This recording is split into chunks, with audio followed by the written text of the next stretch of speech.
now, and I don't know. I think my in character stuff will be better. That's just what I'm hoping for. Definitely. True. All Yeah. right. Good evening. What is going on, everybody? I was listening to everybody talk. How the promos made you feel. So for the most part, everyone seems they were embarrassed or nervous, or who was comfortable. There's should have been a lot of at least 4 or 5 comfortable people. Yeah. Who felt comfortable here? Hannah and Tino. Little bit of Rhea. Matt is kind of like, yeah, Matt. I think you got yours down. Once once I knew what I was doing, I thought we were doing something else. I got a little confused, but that's No, okay. I mean, yeah, I totally appreciate the dream story. Yeah, but I want it to come from the heart, from what you really feel. Yeah, You know what I mean? Like, I think this was the question I asked you when we emailed each other. And yeah, then I didn't get back to you. You're like, did I say something wrong? It's like, no, man, no. I'm actually right down the same path as you of how I want to bring the realism to wrestling. Can I change it? No, I just want to make sure to bring my portion of wrestling to have it and make it be real. Kind of like Johnny Valentine, right? I can't make you believe wrestling is real, but I can sure as hell make you believe that I am real. And so I think if we look at it and tackle it that way, it makes it so much easier. So Hannah, you felt comfortable. How did you feel doing your promo?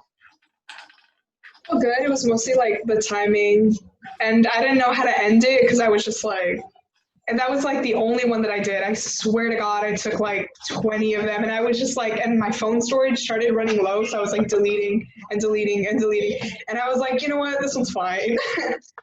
Yeah, thank you. Yeah, really good. Good, really putting yourself out there, cutting a promo. I think it's different, right? Just like I think I heard Kristen say, like when you're doing a character, or even also it's different when, the camera's on you, producers are there, bookers there, there's other wrestlers watching, waiting in line to do a promo. It's like, I better turn it on.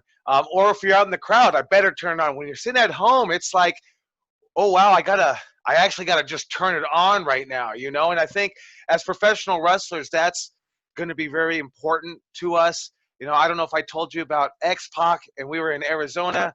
There's about 80 people there, and 80 people, and the crowd was really down. Every wrestler, even me and my partner, come back. Oh, the crowd's down. The crowd's terrible. X-Pac is just really like nearly like just sleeping in the back. Not X-Pac enthusiastic, excited, or anything like that. As soon as he goes out there, as soon as his music hits, he's got every single person on their feet. You could have thought there was 800 people in that arena because he had and that was one thing that I know is like, wow, he just went from getting up from that seat, from kind of looking like, man, I don't want to be here. I've been at WrestleMania. There's only 80 people at this arena, and he just turned it on at a moment's notice. And I think that's really gonna. I think that's really good to start doing it now, as opposed to trying to figure out and find your way down the line. To just really kind of turn it on. It's like you got to get into it. I don't know about anybody else here, but if I cut a promo, I'll think about it. I'll have to say it a couple of times without recording it, and then I go and I get one. And if I don't get the take, I just let's go again. I don't even try to pause in between. I try to just let's hit it again. I'm feeling it. I'm feeling the promo. And I think that's probably what makes a lot of these promos a lot easier. When you have to think about what you're going to say, you got to try to ponder it. It gets a little bit harder when you start finding your flow and how you can speak and what your cadence is going to be and what your pacing is going to be. I think probably it makes it a lot easier once you find that. I think Hannah, you may have been the only one. Was it no? Was it Hannah? No, it wasn't Hannah. I think it was Max. Might have been the only one that said slow down.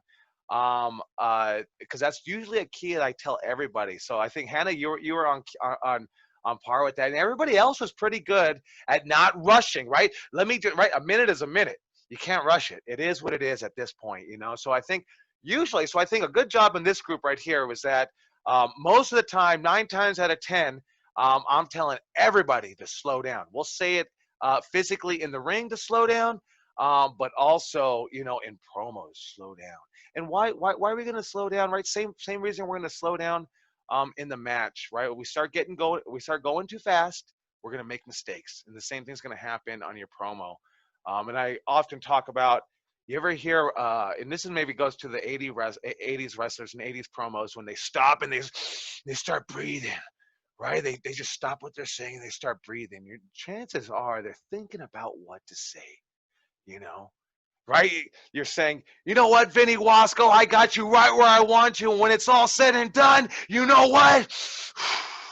Oh man, right there, I'm like, oh geez, I better search for a word. At that point, I'm trying to hold my confidence, but in my brain, I am scrambling for something, you know, because yeah, I could have anything come up, but I want to try. Right? We're trying to get these catch endings, you know, these catchphrase endings, these hook endings, you know, and I think that's what let us know, let the audience know what is the ending of the promo. I think there was a couple of problems in some of the promos where there was just, I think Willie just abruptly ended. I think Kristen might have just abruptly ended, right? Let's think about, what are we going to go home with? So for when we're starting our promo, first thing we're thinking about, just like a match, what are we going to end with?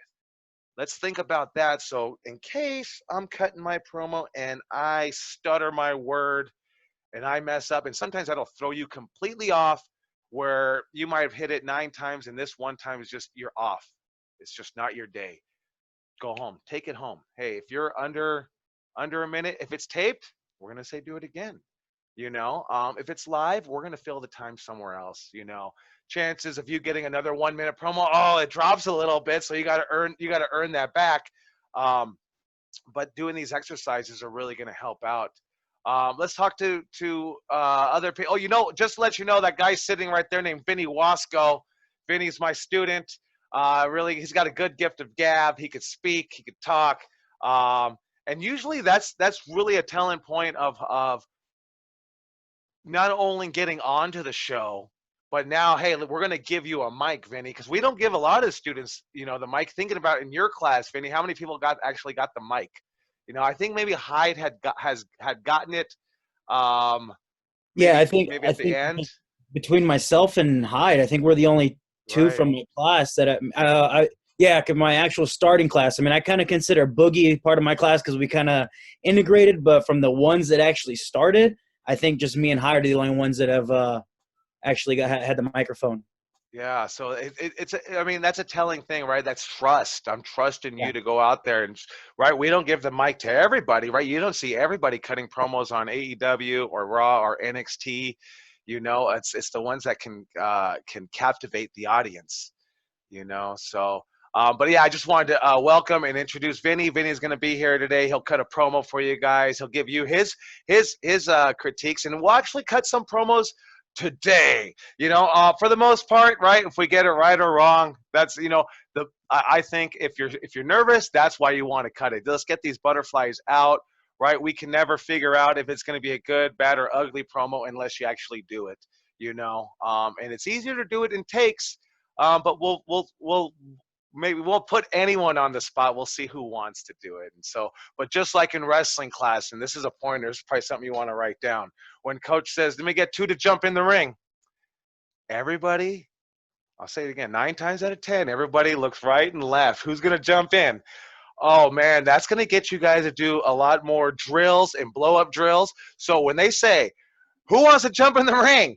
Be the first one to jump in. The coach wants to actually say, hey, everybody can't jump in. Let me get these 2. Everyone else get out.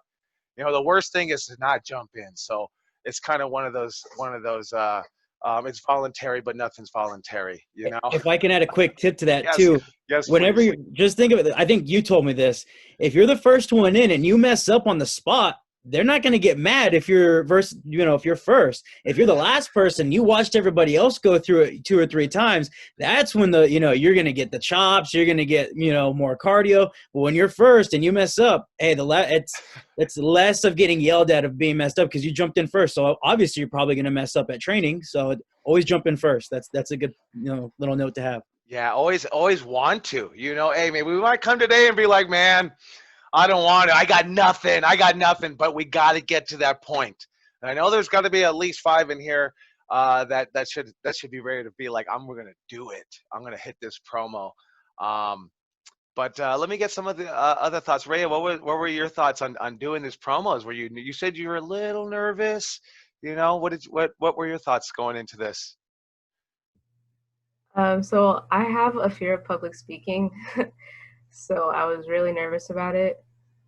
And I do have trouble with like my memory and stuff, so I did have to write stuff down that I wanted to say. But other than that, like the more I did it, the more comfortable I got, and I knocked it out. So You said you have a problem with public speaking. I have a list here, in no particular order. Sasha, Rhea, Matt, and Rain, I thought really hit it. I thought Tino's was really good, but Tino, just like I told you, you're overtime, right? We got cut 30 seconds ago. We didn't get to see the end of your promo.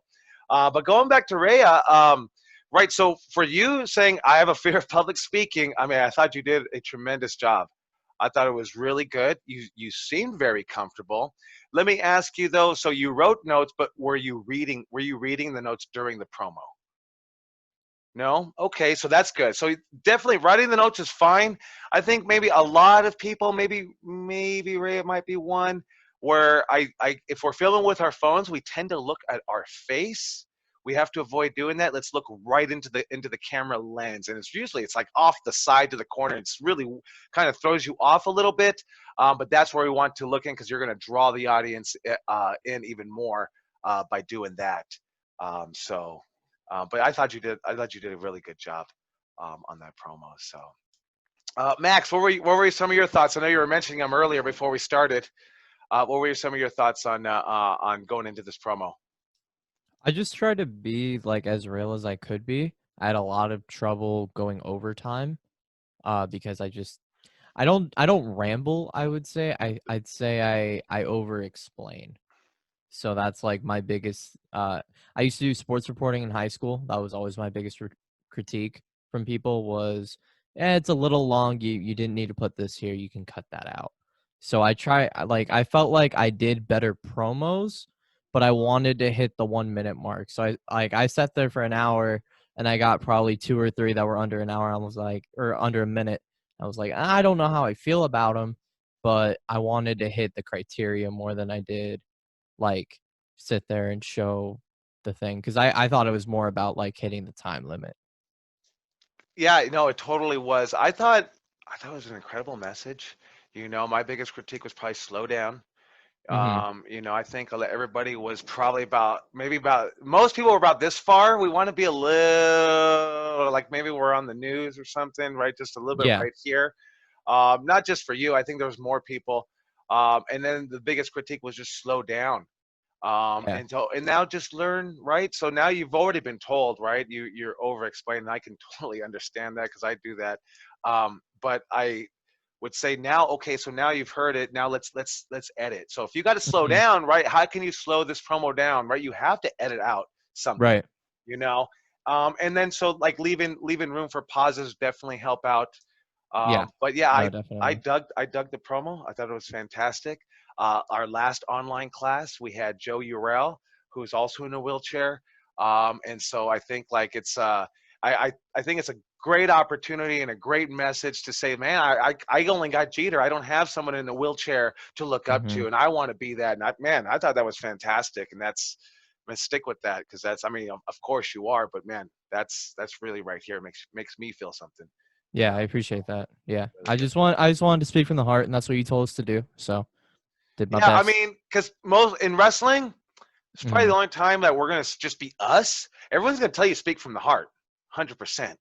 Right. Just being us, like we don't really do that because we maybe sometimes we want to put the character on. Whether it's maybe it's us times 10, and everyone says, "Oh, why is it us times 10?" Because it's pro wrestling. And so I thought there was some people in here in this group where we see maybe Stephanie, right? Very low tone, right? I want to hear your enthusiasm and passion for this business because I know you have it in here in you. Just I know you're probably nervous about it. So we got to think, right? We're not reciting Shakespeare. We are doing pro wrestling, right? So it is subjective. I like the louder promos. That doesn't mean that everyone has to be loud. Obviously I don't want everybody to be loud. I want everybody to be a little bit different. But you still have to bring that energy, whether it be the enthusiasm, the intensity, your passion. And just speaking about your passion should really have those ebbs and flows in your promo, those tones, those gears where they go up and down, and so that's how you're really going to help you to captivate your audience on that. So let's I, see. I was gonna say, just as like Yeah, an ending, absolutely. um, when I was thinking about it too much, I found myself stuttering. But then, like, I kept going back to like what you were saying last night about like just speaking from the heart, and it actually kind of took my stutter lisp thing, whatever I have, away. So I just think like that's like a tip for everybody is like just kind of go with whatever is rolling, just go with it. Because if you think about it too much, you'll screw up. Yeah, 100% on that, Max.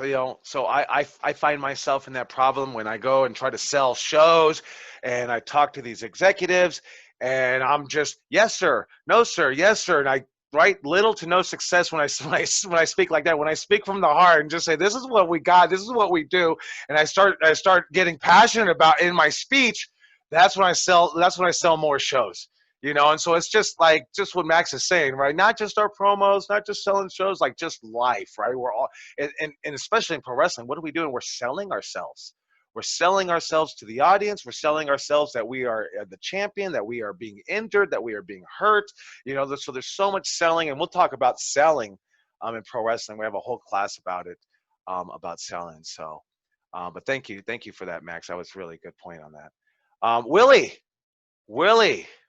What were your thoughts going through it? Nothing. I think I hit the time. On both because I did do a rebuttal to your comment. So I try to make it a little bit better, and I hit the times. But it's so hard for me to get that emotion with me just by myself in a room and just hitting play. Like I noticed that I'm just sitting there so still, staring at the camera. And usually, like in practice, when he's like, he'll give a random word and say go, and you have to incorporate that word.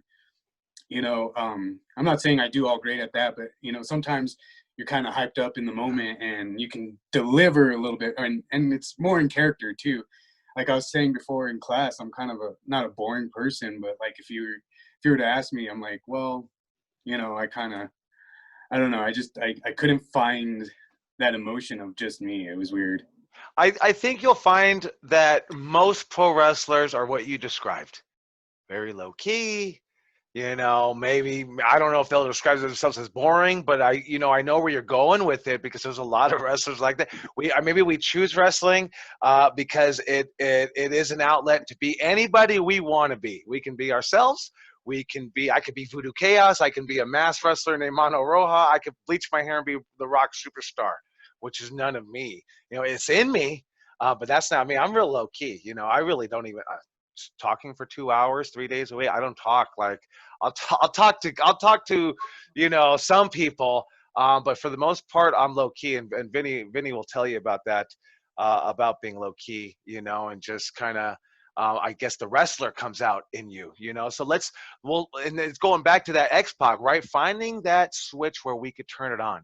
And just like you said, 100%, if you're in training or after a match, man, you'll find after a match, you can cut your best promos.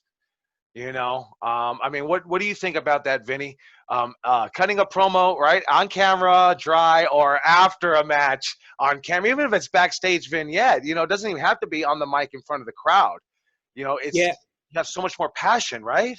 Yeah, and because I think, if you're cutting the promo, whether it be in the with the audience or just doing it for a tape, whether it be uploading to Instagram, YouTube, or whatever the case may be later, you're so hyped up about your opponent that not only you can incorporate things that just happened in the match. So you might have an idea before your match, like, okay, after the match, I'm going to cut a promo on, I'm going to cut a promo on Chaos. So, okay, I have some keynotes that I want to hit on talking about him. But then after the match, you have all these new ideas that like you might have known going into the match, but like not everything goes as planned in wrestling. So something got messed up, or, whether if you want to incorporate the finish in your promo, now you have what you had your, little bullet points before the match. Now you're adding the bullet points from the match, and it's easier to fill up that minute and a half or whatever you may have on that promo. And I enjoy doing post-match promos better because you have much more things to talk about rather than just kind of going in dry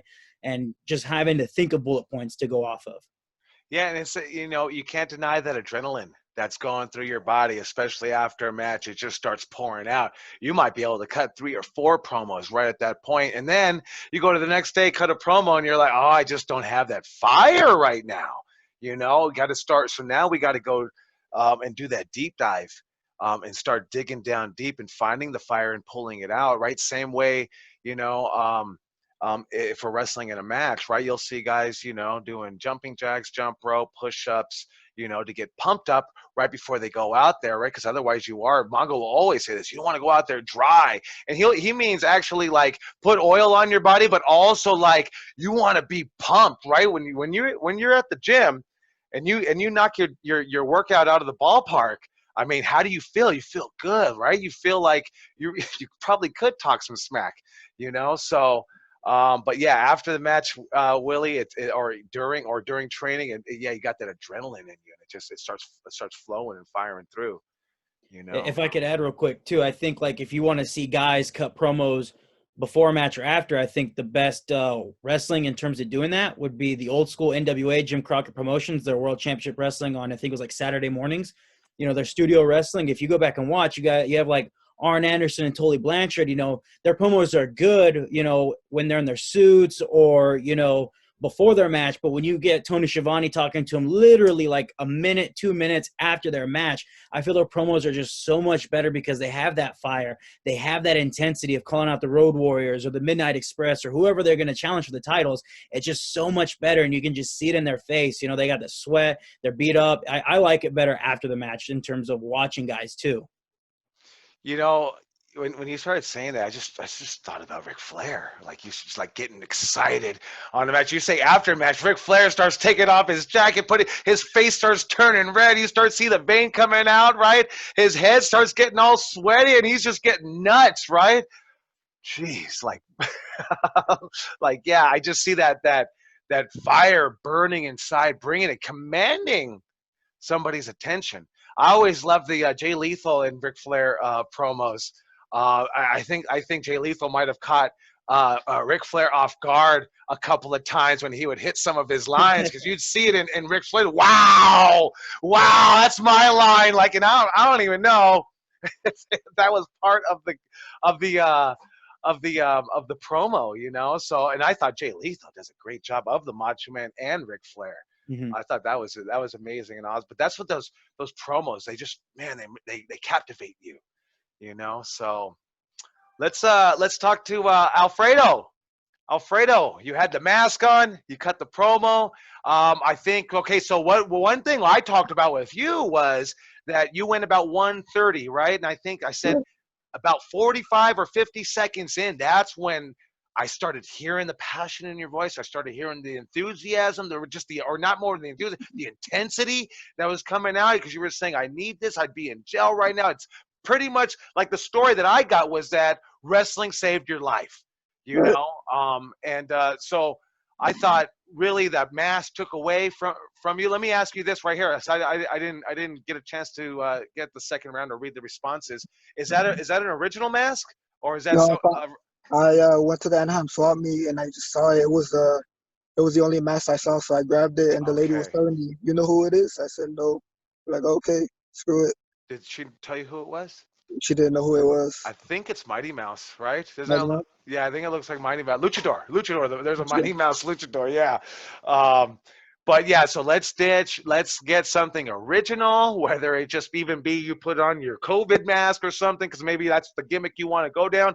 But right, we have to have something original. No one will take you seriously with a Santos mask or a Blue Demon mask.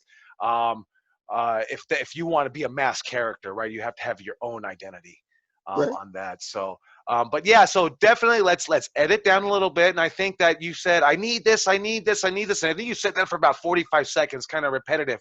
You could easily cut 30 seconds of that out, and then now you'll hit your minute, showing your face, more passion. The eyes are the window to our soul. So when you're speaking your passion, I want to see it in your eyes.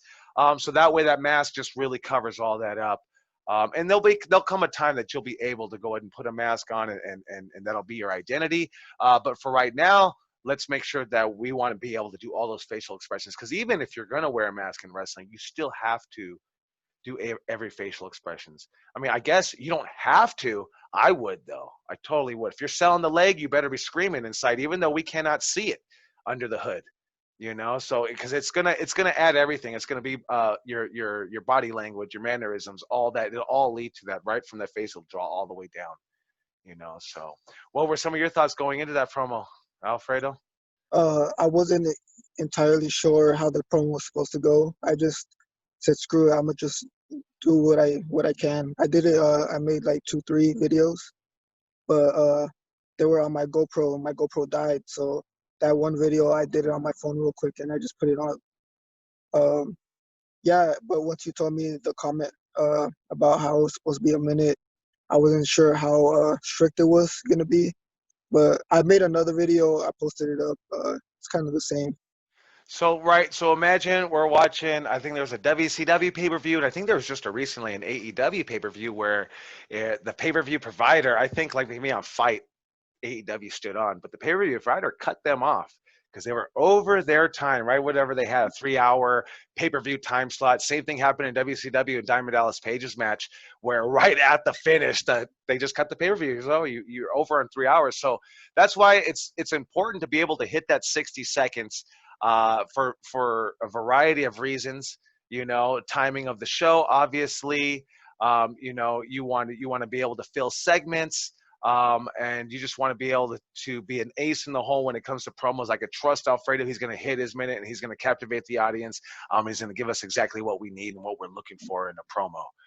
So yeah, that's why it's really important. When we're on the indies, man, sometimes those promos, people just grab a mic. They're not supposed to. They start cutting a 5, 6, 7-minute promo. The show starts getting really long. Like if you're ever on a show with me, I like to start at 8:30 and be done by 10:30 at the latest if it's a special show, but no later, and obviously no sooner.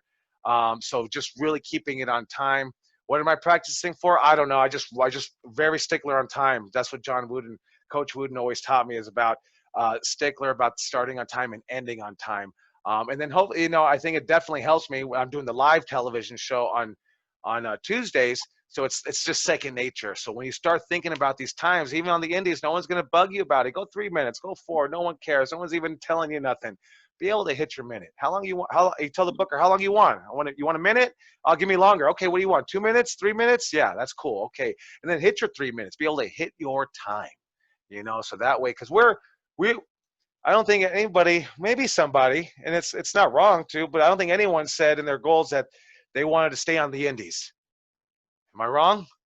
Right? So you want to go to that national television show, and that's what it is. It's a national television show. And so that's why it's so important to be able to hit times, promos, and then matches, man. Matches probably are a little bit harder. You got the ref sometimes, but sometimes you don't. You just got to hit your time. You might be in there with a novice ref. But yeah, you just start feeling it on hitting that. So that's why it's so important. Let's talk to Tino. Tino, you submitted a promo. What did you think? I was so hyped about this class, and I was so hyped about this week in the promos. Like, as you can see, I love talking, and like nobody can shut me the fuck up. I can just keep talking forever and forever. So like so I actually did the promo in like one take. I just thought for like 2 minutes, like, okay, what do I want to say? What story do I want to get out? Moment I got it, pow, right there, right then. I looked at the time and I saw I was over by 30 seconds. But I figured like, okay, this is the first one, so like, you know, I'm not gonna get my ass chewed out that bad. And then yeah, and then to find out that that was the only critique I had besides like looking into the camera, man, I'm like on cloud nine right now. So I'm just, you know. So yeah, yeah, we'll get our second chance, and then Bob is probably even gonna have you cut the same promo. It might be 60 seconds. I don't think he's gonna have you cut it about like just you personal, no character. He may throw it back at you, so you get another chance with another coach to kind of throw it out there, hit your minute. Yeah, I wanted to redeem myself. So big Coach Bob is going to be a big stickler on lighting and camera angle. being able to see your face. So if your lighting or camera angle is going to be off, like he's going to spend his time talking about that. So if you don't want to spend time talking about that, get your lighting and your camera ready. And because it's right, it becomes more captive. The lighting it makes the viewer want to watch it a little bit more. It's like going back to seeing a show with very poor lighting, a wrestling show with very poor lighting versus a show with really great lighting. And I mean, I even talked to you guys yesterday about ECW. That's one of the first things I noticed was this really great wrestling. The lighting's a little off. What's going on here? And I understand why, although there's no budget for ECW. So lighting really goes a long way on helping you. So when he asks you for that, go ahead and get that in queue, or otherwise he's gonna focus on that. I always say, like, hey, if you have some pointers, so that way Bob is not spending his time on that. Let's get that fixed right away. And somebody, I think it was maybe Sasha, hit a really good promo. Sasha cussed. Oh, that would disqualify the promo right there. Because going back to a lot of people are running shows. There's kids in the audience. As a wrestler, 22 years old, I don't give a fuck. Even when the promoter tells me, I still don't give a fuck. As I'm 42-year-old Chaos and I'm a promoter, please don't cuss. Please, please don't cuss, Vinny Wasco. We don't want to. I mean, I get it. It really drives your point home. Here's what I'm going to tell you: you can be more creative than that, than to cuss, right? It's that maybe a little bit of cheap heat, I guess, along with a lot of other things. Even YouTube is asking, is there profanity on this video? Even if you're saying it's not for kids, they'll still ask you, is there profanity? And they'll cut it if there's vulgar too much or whatever the case is. They might cut some of my videos. But yeah, so that's why it's so important about the cussing on that. But let me ask you, Sasha, since you just came on view, what were some of your thoughts going into that promo? Because I thought you hit a really good promo. I thought it was really good. I liked the story. I like the personality that you were showing. I like the your mannerisms, your body language and everything. So what were some of your thoughts going into that, and how many takes did it take you to get there? It took a lot of takes. Really? I had set aside like an hour to do it. I'm like, I got to get it done. An hour. Ended up being like an hour and a half, almost 2. And like I started, because I'm a driver for my job, so I'm just constantly thinking about things. So I was constantly thinking about this, and I felt like I had too many ideas, and I almost felt like I tried to squeeze all of them in there, and I did go over the minute, but like even trying to narrow it down, I was like, okay, let me make this part shorter. Or like there were certain breaks I was taking while I was talking to kind of let it sink in, and then I'm like, oh, can I cuss here? Yeah, no, of course you can cuss here. I was like, oh shit, like I went over, like now it's going too over because I rested too long on some things I said. So like I felt like there's too many ideas going, and then I couldn't narrow it down. So like that was an issue I had. So you say that you're a driver, because when I was a driver also, and I would sit all day driving in traffic from Glendale to Santa Monica every day, and that's where I would cut my promos. I would cut them out loud, I'd cut them in my head, I would think about stuff, try to keep practicing, right? How are we gonna get better at this? How are we gonna get to the point, Sasha, where we don't have to take 2 hours to do it, right? Practicing over and over and over. Have you ever done this before? Have you ever done a promo like this? No, but I felt like such a freak, because while I was driving, I was talking like I'm trying to say my promos and I'm talking, and I look at the car on the side of me and I'm just like, don't look at me. I'm not talking to well, I am talking to myself, but there's a reason. Did you write I'm so embarrassed? Was that you that wrote I'm so embarrassed? Yeah.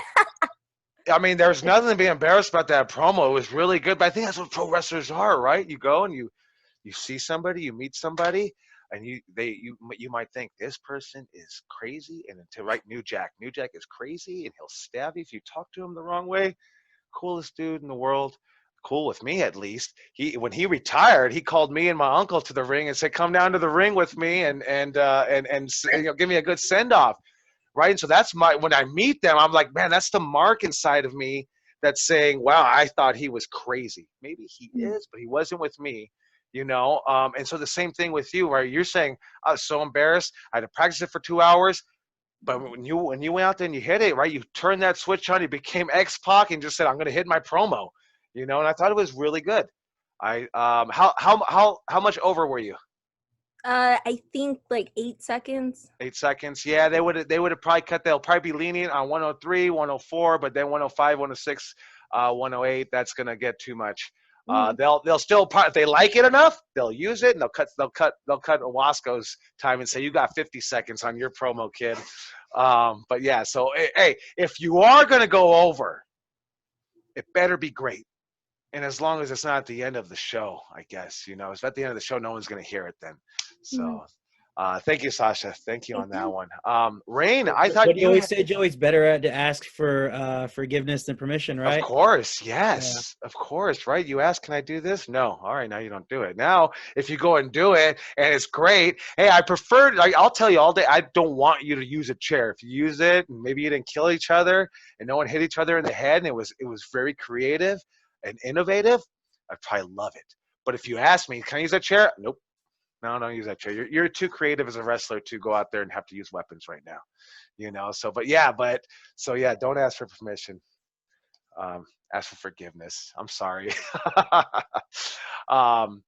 Rain, I thought you had a really good promo. I think Max wrote in the comments, this promo made me smile. And I caught myself with a smile on my face. And it really did. I thought it was really good. I thought your lighting was good. I thought your movement with using your arms to cut the promo. What were some of your thoughts going into that? And have you ever done that before? So I want to say I've done that before, but mostly because I wanted to practice. You know, when I told myself, when I decided that, okay, I'm going to pursue this dream. So how do I do this?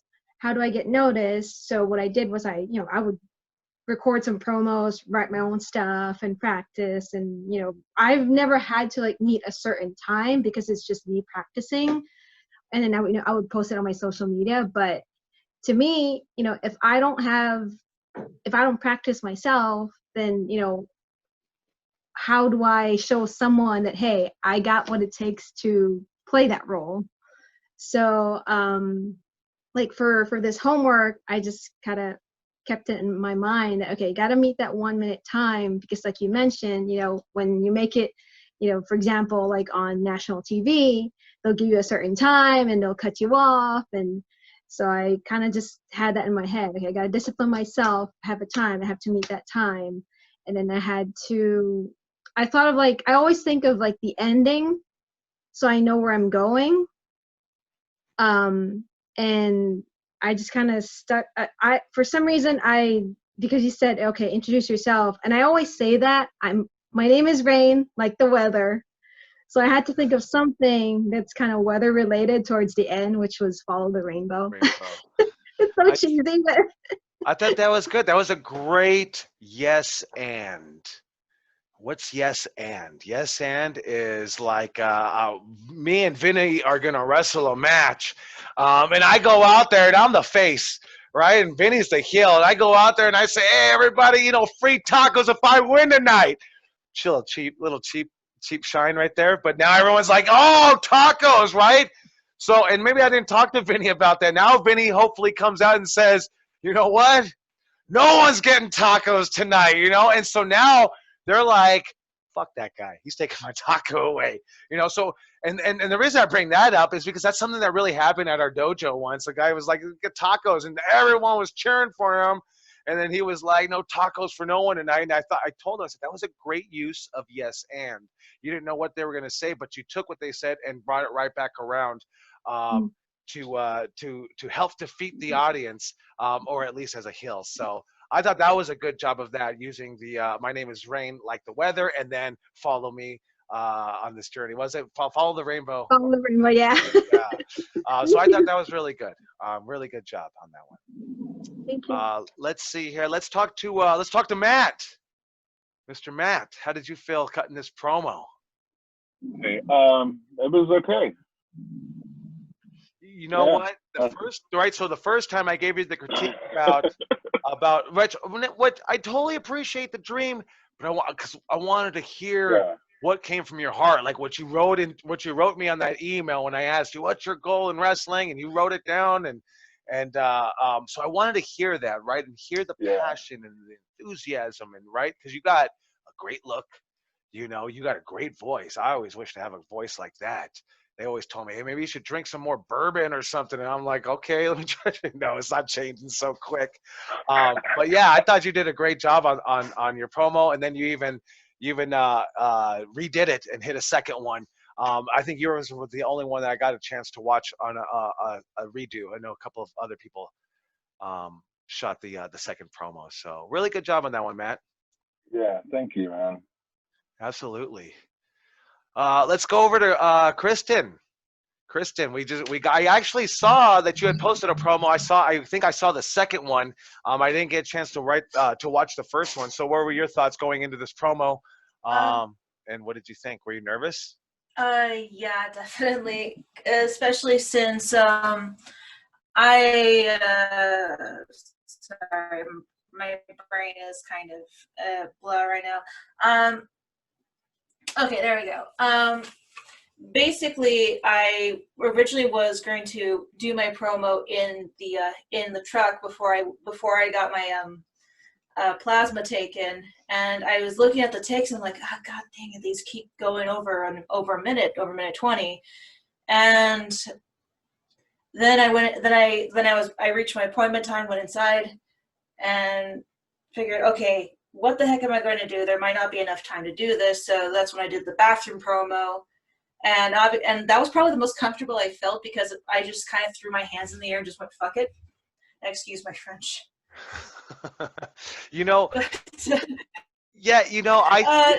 I don't think that you catch me by surprise when you say that you're nervous, right? Because I saw that other promo, that Heidi promo, and I thought you had so much confidence in that. I get it, right? You're doing a character, but it's still, that's what I said, but it's still you. It's still in you. It is who you are. You had to create that, right? You're not acting like somebody, that's still you, and still bring that out. So I want you to find that confidence because you do cut great promos. And I think that just now telling us about yourself, right? Just when we have conversations here and talk, I want to hear that enthusiasm, and I want to hear your passion in your voice. So, but overall, it was a good job. Just needs some work, but we'll get there because I've seen your character promos, and those are great. Those are great. I love those. Yeah, it's the problem I have is that I kind of have a disconnect between me and when I'm doing a character because doing a character is how I learned how to be social.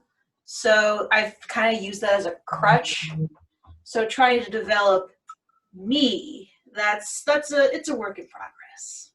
Yeah, definitely. Right. So as long as we're better today than we were yesterday, we're on our way. Yeah. But I think you made a great point. The way you said that about the character. What was it that you just said? I just lost my train of thought. Let's see. Crutch and versus. Right. So using the character as a crutch, if that is okay, no, here is my point. You said I use the character to help me be social, right?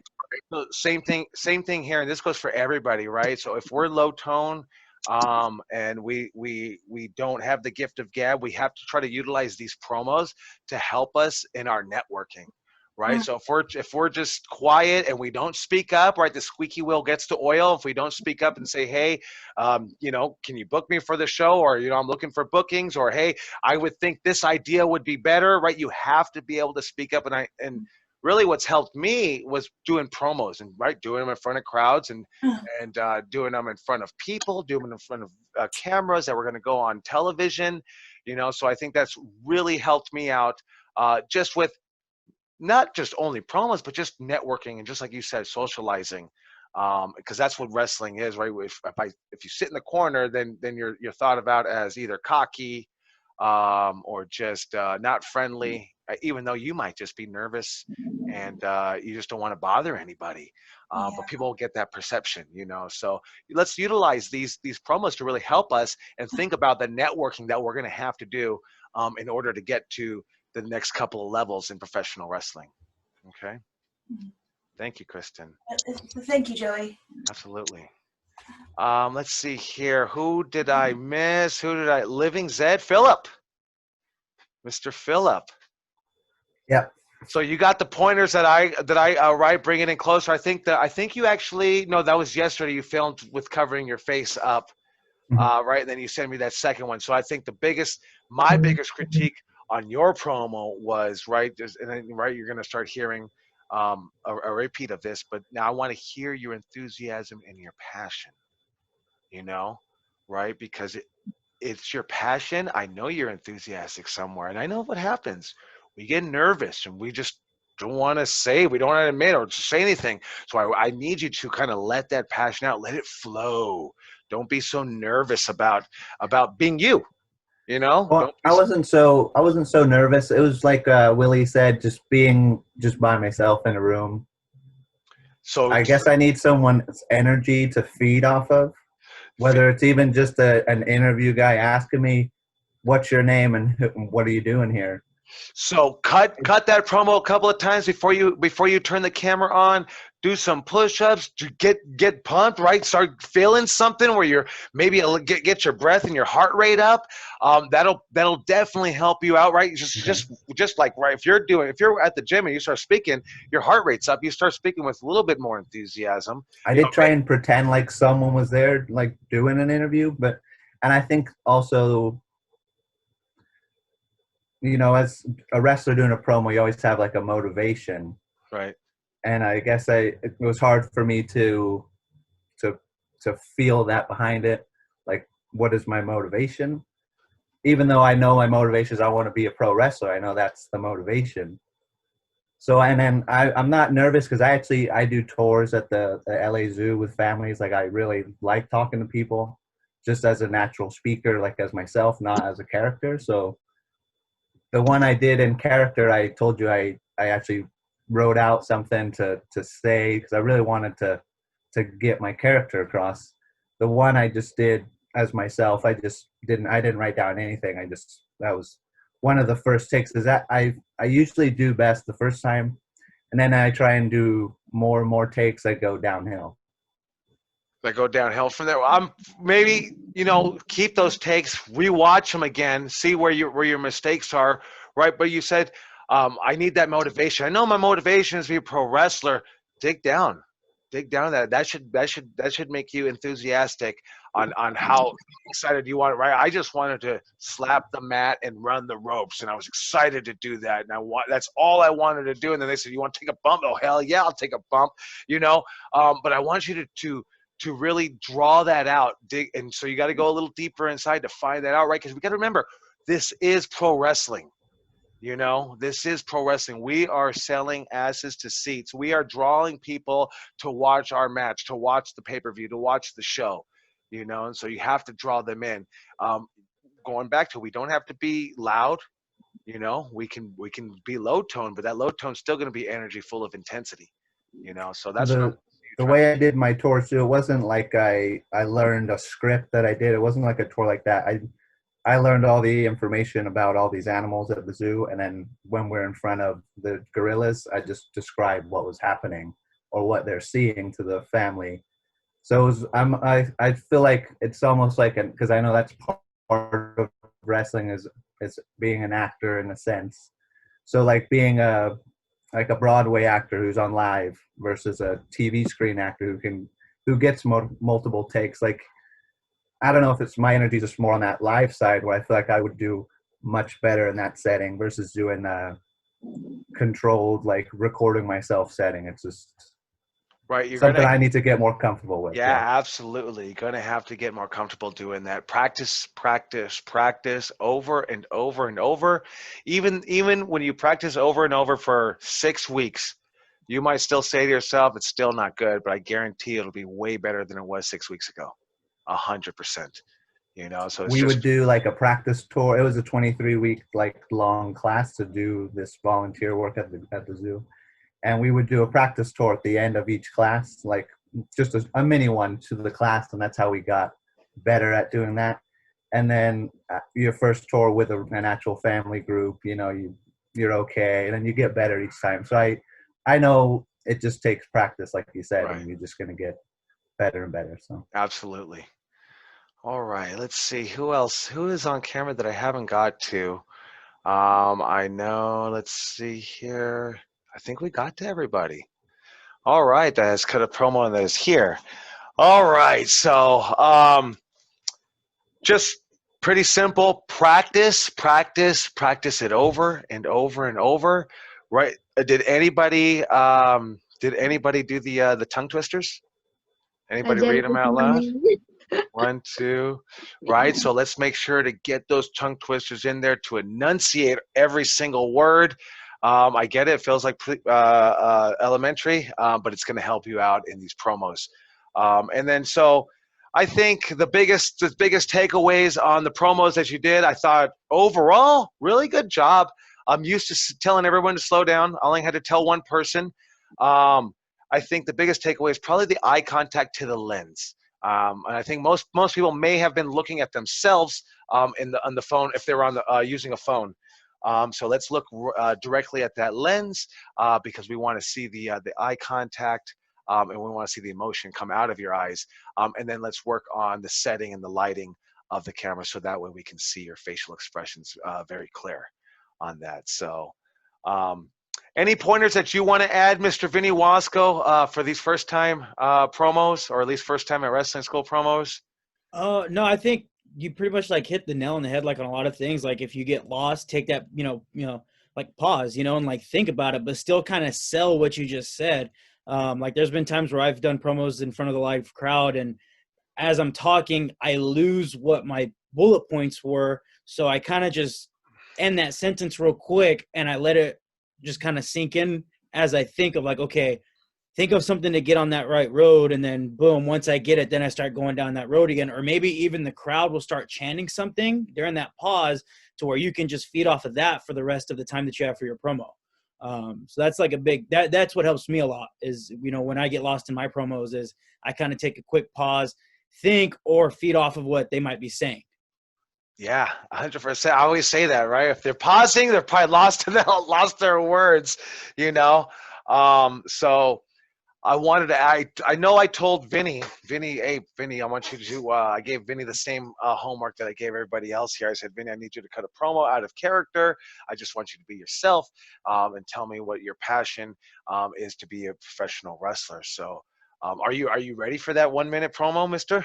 Yeah, I mean, I'm so used to doing promos, and yelling at people or calling them names. So this is different. So it's different, right? A little nerve-wracking. Let me get the. I thought about it a lot while I was at the gym earlier. I was like, all right, what am I gonna talk about? Yeah. So and then I'm probably gonna call on you, Mr. Hyde, to come next and hit that promo. And this is gonna be you, no character, just your passion and what is your reasonings and what is your why on wanting to become a professional wrestler. But yeah, let's go ahead and let's go ahead and hear you, Vinny. Let's hear your promo. I'll time it. I won't give you any cues, so just see if you can try to hit it. Oh, I was gonna say so no cues because I was gonna film it. I was gonna time it on my phone. That way I can keep looking at it. I was gonna cheat the system a little bit. But all right. Let's see what you got. Let's see what you got with 1 minute. All right. Okay, maybe I will. I'll give you the the old loop. Yeah, I'll give you the loop. 5 seconds, right? All right. That means that you got to close it. Yeah. Okay. All right. This is just why I want to be a pro wrestler, right? Yes. Yeah, I want to hear the passion, the enthusiasm. I want to see your eye contact. I want to see the feeling that comes out of your eyes. So should I take these off then so you can see my? However you want to do it, my friend. Yeah. However you want to do it. All right, this is hard. This is like a babyface promo. All right. You do have a baby face. Yeah, but I don't have a babyface promo. I hate doing these ones. This is practice. All right. So I wanted to be a pro wrestler because this is the only thing that I've ever wanted to do. I never grew up wanting to be anything else. I never really took school seriously. It was, if I was at school, I was daydreaming about what I'm going to do when I go home and play with my wrestling action figures. I was jotting down notes. I was jotting down storylines for my Fig Fed, I was thinking of all the other matches I could do on, SmackDown versus Raw, and as I've gotten older, I've realized that some of my goals in pro wrestling are still being signed and winning the WWE championship. That's probably my main professional goal, but side goals too of I want to make a little kid feel the same way that Jeff Hardy made me feel as I was crying when he was leaving the WWE in 2009, or when John Cena came back early from injury in 2008 and I'm jumping out of my seat excited because my favorite wrestler's back, or just that sense of like question and like confusion and a little bit of excitement too, seeing Hulk Hogan come back on Raw for the first time in like 3 years. He's pushing his 60s and he's wrestling in a 6-man tag. So, I mean, those are just some of the reasons why I've wanted to be a pro wrestler. I got lost in your promo, man. I was listening to it. I look at the clock. It says 103. I'm like, I missed this guy's cue. Good, not bad, not bad. I want you to know. I'm gonna put you in the group. I want you to watch some of the students' promos, and they really did a good job on them. Not bad on that one. On that one, Vinny. I appreciate you coming in here. Right, and it's nerve wracking right here in front of everybody to just kind of, I guess, do it, hit that promo. You're like, whoa, I'm on the spot. But that's what pro wrestling is. Yeah. Pro wrestling's right. There's only 2 people, maybe 3 people in that ring. You, your opponent, and the referee, and that's it. And you're on the spot. And that promo that you did, you don't have a manager or a faction. It's just you. So you gotta learn to be able to turn it on, turn it off at a moment's notice. So thank you, Vinny, on that one. I appreciate it. Mr. Hyde, are you ready? And then I'm gonna open it up to anybody else to see if anybody else wants to cut a promo, and then if everybody wants to cut promo, we'll keep cutting promos. If not, then we're gonna go and watch some promos. Some of the ones that I felt are really heartfelt in pro wrestling, like Dusty Rhodes that we talked about, and Cody Rhodes and stuff like that. All right, Mr. Hyde, I'd like to hear it. All right. So today, I'm going to be talking about why I want to become a professional wrestler. And when I started, I really didn't know. I just knew that it captivated me.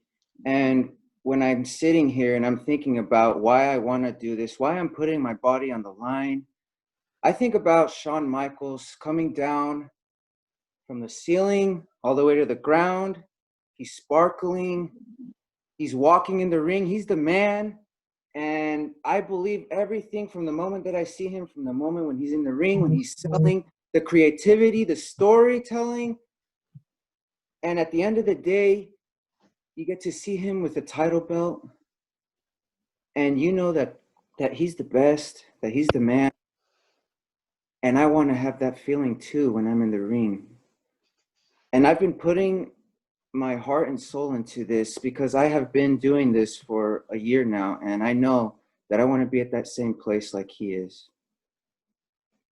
Good job. Not bad. Mr. Hyde. Did you just right off the cuff on that one? Yeah. Practice it right. You're great, because when you're just speaking from the heart, you don't have to think. So like if Coach did one. I would say, pro wrestling wasn't supposed to be a business for me. I never dreamed about becoming a professional wrestler. All I ever wanted to do in life was actually hang out with my Uncle Supreme. Whether he was watching horror movies or whether he was playing basketball or even professional wrestling, I just wanted to hang out with him. And it just so happens that he had the opportunity to get in the ring, and he let me tag along with him, And when I got in that ring, I felt free for the first time in my life at 14 years old. I actually said to myself, wow, this is something that I actually love. This is something that I can actually do. So throughout the years of being a professional wrestler, I've done so much.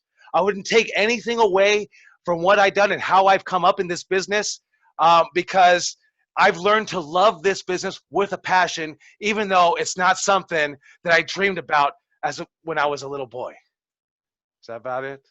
So, but just when it comes from the heart, you don't have to think about what you're going to say because it's just you, So, does anyone want to give it a try? Does anyone want to go live? I got Matt, I got Tino, I got Max, I got Hannah. Matt, Tino, Max, Joe. Let me write this down so I will forget.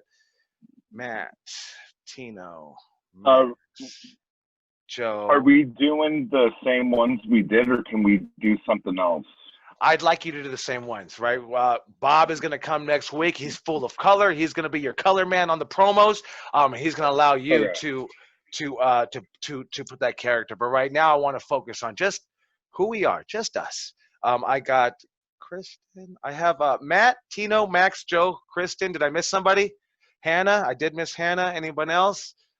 I got Philip. Okay, and I'll be timing it. Be given a minute, and then I'm gonna ask Hyde and Vinny Wasco. I'm gonna call upon you for your critiques first. Okay. All right. So we got Matt first, going up first. Next is gonna be Tino. So be ready, and then Max will be third on that one. And then Joe, Christian, Hannah, and Philip. All right. So, all right, Matt. Let's go ahead and hear it. For years, I've been watching the television and I've been watching all of this wrestling and realizing that every year it gets worse and worse and worse. And I'm just freaking sick of it. I can't handle it anymore.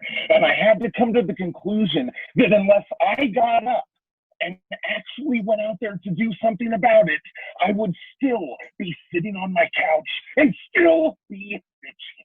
So since no one's going to fix it, I am going to be the cure. And that is why I want to be a professional wrestler. I don't know. I took my glasses off so I can't see shit. So I don't know if like you were doing anything. You're 25 seconds short. Okay. I know I said I'll call upon Vinny and Hyde first, but let me get this in. 25 seconds short. Right, going back to let's not just shit on our opponent, right? Let's build them up first. So let's build up the wrestling that you love, the wrestling of yesteryear, the wrestlers that you love to watch, and then now bring us back around, right? So I like your story, right? Just to kind of give that critique. I like your story better than mine because I feel like, oh, this is how I can critique, and this is where I can see this promo going. And so if we just spent 15, 20 seconds on that, we'd hit our time, no problem, and we'd knock it out of the ballpark. But right, build it up and then chop down what you don't like today and how you're gonna bring it back, right? Okay. All right. And then we can even use you know, I'm gonna bring it back to prominence. You know, you use that because hey, that's something that Matt would say, man. Of course. You know, Vinny, what did you think of Matt's promo?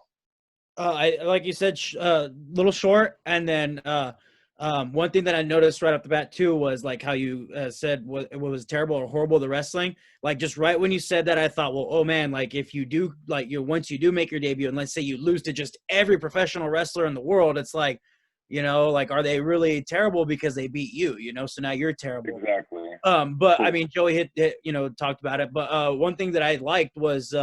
You know, like the facials you were given, you were looking into the camera, making your face look bigger.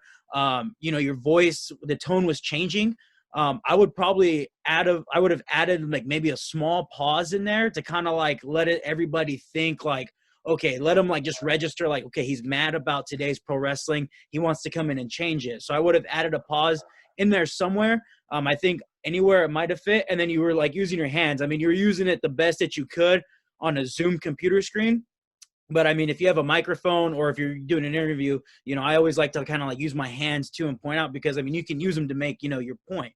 But I thought in terms of the facials and then your tone and using your, you know, your hands, I thought it was really good. Thank you, Wasco. You have anything to add, Hyde? Tongue twister there. Yeah. Well, just right off the bat, I mean, I felt like I could tell that you're kind of a heel. So that's kind of good that I can tell, like, oh, is this guy a good guy, bad guy? Oh, this is the bad guy. I'm going to have to hate this guy. Why am I going to hate this guy? Because you're the cure of something that, you know, I love, you know, and there's no cure that needs to happen. So that was good. It was kind of hard to comprehend what you were saying because of the sound quality, but I could hear the highs and lows. So that was good, even though I couldn't really, like, hear that well, so that was good, and eye contact was good. Yeah, so the Joey and Vinny hit the other spots that needed to be fixed, but yeah, good job. And one thing I want to add, and Matt does a good job at this, is that, right, just because we're being ourselves doesn't mean that it has to be a low monotone promo, right? We have personality as who we are. We have character, right? We have character as who we are. So I want to see a lot of that. I want to see a lot of your personality when you cut these promos, because you're like, oh, well, I have to be not saying Matt said this, but I know wrestlers think that I have to have a character down, right? But just really let your character come out. Let your personality come out. And I think that's what really shines. That's why you have friends. That's why people like you. You know what I mean? Because your character and your personality of who you actually are. So everybody has it in us, so let's just dig down, right? We keep saying, right? Fighting spirit. How do I find out? You got to dig down deep and pull out that fighting spirit is what they would say all the time in New Japan, so same thing here. We got to dig down deep and find that emotion and pull it out. Find that character and that personality that is you, that isn't within you. So good. Thank you, Matt. Appreciate it. Thank you, Vinny and Hyde. Tino, my man. Tino, you ready? Yeah. All right. All right. Here we go. What is that? What is that? Chicago Blackhawks? What's that in your head? Oh, it's the Colorado. Oh, Colorado. Yeah. Man, I was about to show him love for wearing Chicago, but. Hey, you like every team Chicago, Vinny? I do. All right. Even the Bulls, bro? Even the Bulls. Hey, oh, Lord. we may not be doing well, but Oh, jeez. Cubs almost made it. Almost, bro. Almost. All right, let's get back on track. Tino, you ready for my? Right, yeah. You ready? All right. I'm ready for you. Whenever you start, I'll start. There was once a boy who turned on the TV and he saw The Rock and Stone Cold Steve Austin. And the boy will never forget what Stone Cold said. He said he was going to walk right into WrestleMania 15, check right into the SmackDown hotel, roll right up into room 316, and burn that entire thing to the ground. And at WrestleMania, he did. Oh boy, did he ever. And he walked out WWE champion. And now that boy is officially a man. And he wants to set the wrestling world ablaze. He wants to bring new life, new excitement. He's going to reach the pinnacle and follow in Stone Cold's footsteps. It might be a different name, but it's going to be the same face. Bang on it. Did you end with that last time? No, I just put that in there. Okay, I like the ending. I knew it. That was it. That's why I pressed stop. 55:36. 55 seconds. I could work with that. I think if you're within that time frame, you'll be fine. I like the facial expressions. I like your pace, your tone. I like the gear changes. Let me ask you this. Yes, sir. You want to be a face, right? Yeah. Okay, good. Right, because Budokan would tell me, if you want to be a heel, don't smile. And I get it. Brock Lesnar, he smiles, but when you're trying to get that across, right? Brock Lesnar is the beast. He can do that at that point. When you become that, you could do that. So that's why I wanted to make sure you want to be a face, right? Because you got that. Not only you got that smile in your eyes, I could see it, right? Because everyone's been wearing COVID masks. I could see when people smile now, right through their eyes. You can actually see a lot now through their eyes, right? You see when someone's angry or confused or whatever the case is. Even though we think, hey, we're covered up and we're seeing. You start peeling that onion back and you look at somebody's eyes, you know exactly what they're thinking, So that's what I saw was the smile in your eyes. And obviously I saw it like kind of, you wanted to hit that smile just cutting that promo. So I dug it. Good story. What did you think, Vinny and Hyde? I liked it. I like how he incorporated, like what he first remembered when he first turned on the TV. Like, I like those little, like me personally, I like those little Easter eggs when people are either cutting promos or doing matches, maybe with somebody that they've done stuff with in the past. I know, like, obviously he's cutting a promo on something he saw, but I mean, it's from the past. So it's like, this is what he remembers. And I like throwing in Easter eggs, like if I'm wrestling Hyde, like, sometimes I'll be like, oh, let's do this from our first match. Maybe the crowd will remember, or maybe I'll say something to like, hey, you did this at, show A and now we're on show H, maybe they'll I'm going to say something about that, like a little Easter egg to kind of like throw in and like just make people remember that, oh yeah, he did say that, and then he used all basically that, that is what Stone Cold said throughout that whole promo, and he just used it all and let people remember about it. Thank you, Vinny. Thank you. Anything to add Hyde? Add Um, Hyde? I'm going to go Vinny second. so when you were talking, it kind of felt like it wasn't genuine. It felt like I have to do the levels to go up and down. Like I saw when he was in room 316, like it sounded a little fake. So just really get in tune to like what you were saying. But I like the fact that you like you brought me back to that scene when Austin was saying that, and it put a smile on my face because like that was a fucking cool moment. And then how you want to be like have that same part, like how Stone Cold made that part big. You want to be as big or at bigger than like Stone Cold, and it's like, okay, this guy's like motivated. So that's what I liked about your promo. Awesome. Thank you, Mr. Hyde. All right. Thank you, Tino. Max is next. Max, are you ready? I was gonna ask, so I know that we're doing it like just us. Can we say things differently, or do you want it around the same route? No, you 'Cause could change it okay. up. Yeah, you could Okay. change it up. Let me ask you, who'd you beat for Mhm. that championship belt back there?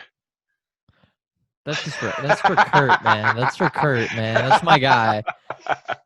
That's a birthday gift to myself, all right? Good, good. All right, I like it. It looks good back there. Thank you. All right, here we Appreciate it. go, Max. Let me get my time ready.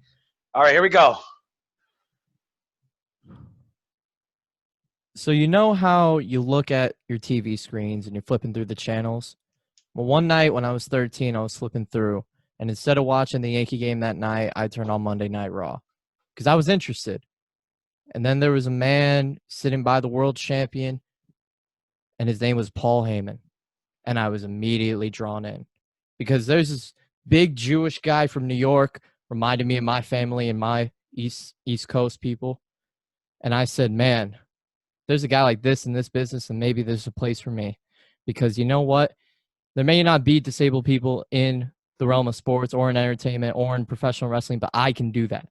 If a man like Paul Heyman, a guy who looks like me, a guy who sounds like me, a guy who has the passion that I have, can do this, then why can't I? Why can't I go in there and say, hey, listen to my pointers. Hey, listen to me. Because you know what? I have a different perspective than everybody in this business.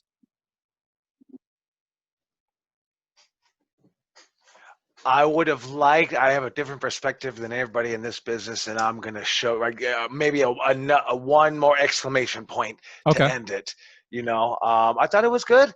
What I felt it lacked more facial expressions. Mhm. I want to see the feeling emote through your eyes. I think about at 26 seconds, when you started talking about Paul Heyman looking like you and having that passion, I felt like that's when the climax of the promo started building. But I did see the lack of the facial expressions and the eyes to match the tone of the voice. So that's what I want you to work on. So cutting these promos in the mirror, watching yourself as you're cutting them, seeing what works. Hey, when I cut this one, when I say this word, what face can I make? Where should my eyes get bigger, or where should they get more intense? And so start looking at that just to match the tone to your face, or match the face to your tone. Okay, thank you, Coach. Absolutely. Vinny, you have anything to add to that? Yeah, the facials, I think you said were important. I like the pauses that he put in there. It kind of let me register where he was going and what he was talking about. I think the only thing, you kind of did a little stutter when you were saying my East Coast people. I think personally, I just would have cut it out, and I'd have been like, oh, he reminded me of myself and my roots, Okay. instead of just adding in like, my family and my East Coast people, because I mean, that's technically the same thing as, myself, because you don't have to explain what it is, because you only have a certain amount of time. So just yourself, boom, right there. It's Right. like, okay, that he's probably saying, I'm assuming you're Jewish and from New York. Yeah. Okay, yeah, just by saying that, I'm like, okay, he's Jewish from New York. So boom, Okay. you know what I mean? I got that part of it. And then yeah, the like Chaos said, facials in your eyes. I mean, this is for anybody who's having problems with their facials. I mean, what I do when I drive, I mean, I'm sure the people who look at next to me, if they, if they look in my car, I'm literally just doing stupid faces the entire time I drive. And I'm thinking like, I kind of like just play a match in my head. And it's not even with a particular person. It's just a random match. I'm like, oh, if I take a DDT, boom, I'm going to come up, and I just look in the mirror and I make stupid faces. And I'm like, oh, hey, that's a stupid face that'd probably be funny if I take a move and I, sell that for the camera. Or, like if there's a photographer, whatever the case may be, I'm always making those stupid faces. And even just at work too, when I'm goofing around my coworkers, I'm always making stupid faces at them.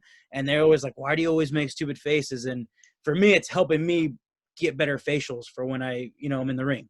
So Okay. if that, helps anybody with their facials, never be afraid. Same thing, like it's a promo, always practice. Same thing with facials. You don't necessarily have to be doing a promo to practice your facials. You can just be doing, just sitting there and just doing, just messing around with your face and like, oh, hey, I like that face. Let me do that in the ring sometime. That's exactly true, right? It sounds silly the way he said it. It really does. It does. But I remember doing that. And come on, like, and a lot of my pictures started having this look in it because I was like, I like that look. That looks pretty good, So what I want you to do, Max, is watch, right? So you're watching the Paul Heyman promos. So now let's watch it for his facial expressions. Okay. Mr. Hyde, anything to add to that? No, you guys hit it good. Yeah. We got it on that. So, all right. Thank you, Max. I appreciate that. I want to see by next week. Let's see those facial expressions start coming together. And once again, hey, when we get to when we get a chance to do the character, it may come easier, but be prepared for those facials because that's what we're going to be calling upon. Okay. And also the eyes for believability. Right. Totally want to believe. I think it's just kind of hard for me because with OI you kind of have like slanted eyes a little bit more. So like if I open them up, they get kind of crazy, which is good, for the wrestling thing because then you can make yourself look better. I don't want to overuse it, I guess. So I've just kind of like not done that, but I feel like I'm counteracting myself. I think I'm overthinking it. Yeah, think about it. Pro wrestling is larger than life, right? So whatever, like even running in real life is not the same as pro wrestling running. We're running with big steps. It just looks, when we walk, it's big steps. That's not how we normally do, or act in real life. So think about that, right? Pro wrestling is bigger than life. So like, I don't think you can go wrong by overdoing those eyes, right? We're going to walk that thin line of realism and cartoony, but just walk it, right? Because we need both. We need both. We don't want to be just too real. We don't want to be too cartoony. We want to have a little bit of mixture of both. Okay, thank you guys. That helps Absolutely. a lot of notes. Thank you. Thank you, Max. Joe is next. Hello. There we go. Joe Blue. Oh man, I'm nervous. Sorry. You're not nervous, my friend. You got this. All You just drank a Bang energy drink, so you're ready to rock and roll, right? Yeah. All right, here we go. When you start, I'll start. Yeah. All right, so it all started for me when I was a kid. I would play the SmackDown versus Raw. I make make my own wrestler. I think I speak for everybody who's ever been into the video game side of wrestling. You always want to make your own wrestler, right? You always want to self-insert yourself into the world of professional wrestling. I think I speak for everybody about that, right?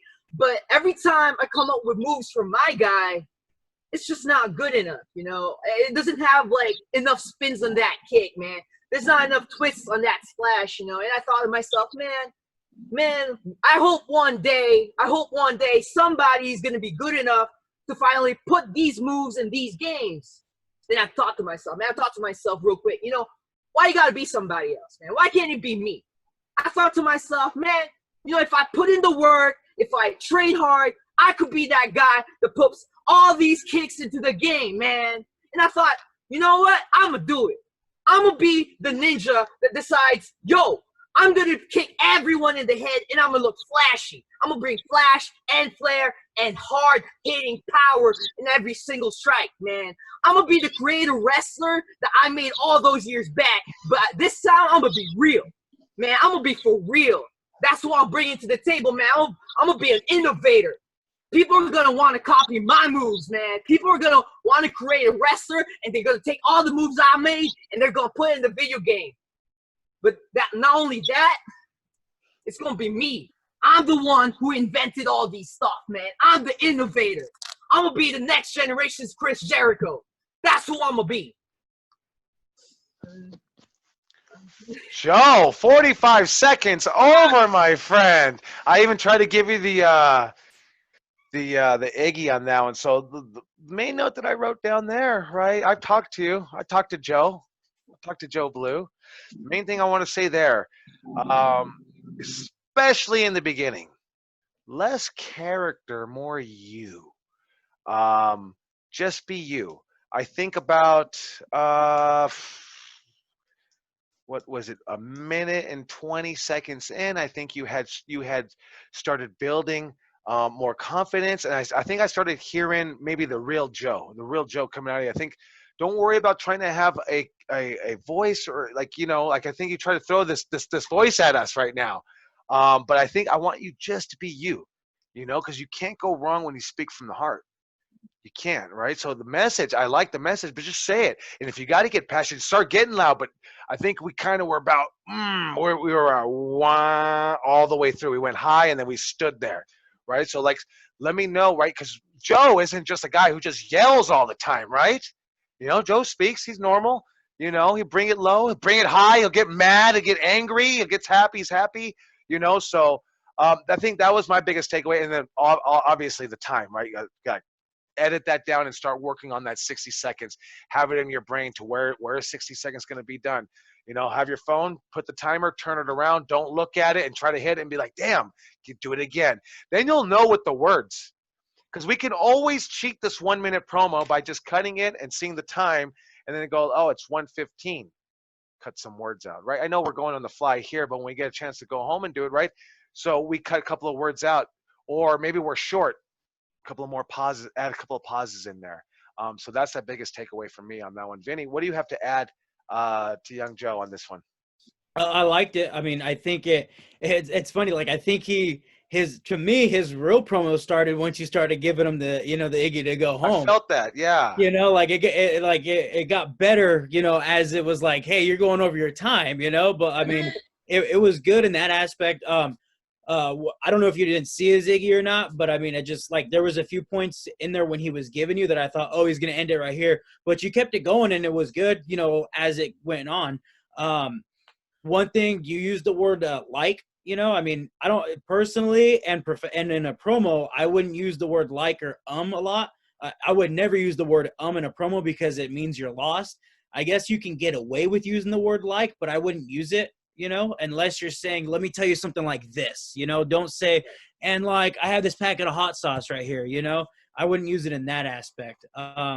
Same thing with the word man and man and right. I would put that too. Like, you're going to get it right this time. I wouldn't say, I mean, I don't think you overuse those two words, but I mean, just kind of, think about it, you never want to overuse words, if that makes sense, and then just slow it down a little bit too.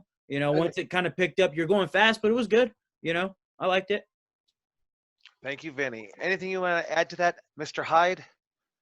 Well, just recap. You said like in like the first like 20 seconds, you probably said like 5 times. So you lost me there, and I could tell that you were putting up like you weren't talking like yourself, and I was like, oh, I'm lost. But then you used the same voice, and then around like 30 or 45 seconds, you were starting to roll better, and you were starting to like, I was getting more captivated, like, oh shit, like this is heel Joseph, man, what the fuck? I agree with you, Hyde. Like, I felt like in that promo he was putting on this voice or this character, and then the real Joe came. I think he said, like, let me tell you, let me say something, or this is why, and it was just like the real Joe. And I think what you're saying is like when that's what captivated you. I think that's when I caught on. I wrote down 1 minute and 20 seconds. And I think all three of us were on the same point. About after the minute is when you started giving us what we felt was the real you, So, but yeah, thank you, Hyde. Thank you, Joe. Write those notes down, and going in, we'll be able to hit it again. Kristen, we got you next. Are you ready? So first things first. There we go.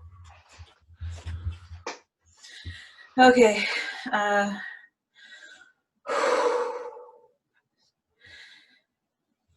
You know, how I came into wrestling was a tad bizarre. What got me into it was seeing that Baywatch episode where Hulk Hogan is lifting that styrofoam boulder off of that kid. And from there, I became a Hulkamaniac. Unfortunately, I had to drop off that love, and I forgot about it for a long time until I saw Kane versus Undertaker in my college years, and that's when that spark came back on, and I wanted to be a wrestler. Now, I've been at this for about 6 years, and I've had some compatibility issues. A lot of stuff was foreign to me. I had trouble with learning certain things, but eventually the right people talked to me. And I will be indebted to them, but I just want to plow through at this point. I want to be able to spread as far as I can. And even if I fall, even if I am a burning heap, I want somebody to look up and say, I want to be that. Okay, yeah, sorry. You're muted. Yes. 108. So it wasn't too bad. I like the story that you were telling. I'm going to go back to the same thing that I said to Max. I want to see differences in facial expressions when your tone changes. I want to see the believability in your eyes. So I want to see that emotion in your eyes of when you're speaking. When you started getting more passionate and you started actually getting a little bit louder, I want to see that in your facial expressions. So that's going to be my biggest takeaway. 108. I could work with that. I'll just cut Vinny's to 52nd. You know what I mean? If I like the promo. So not bad.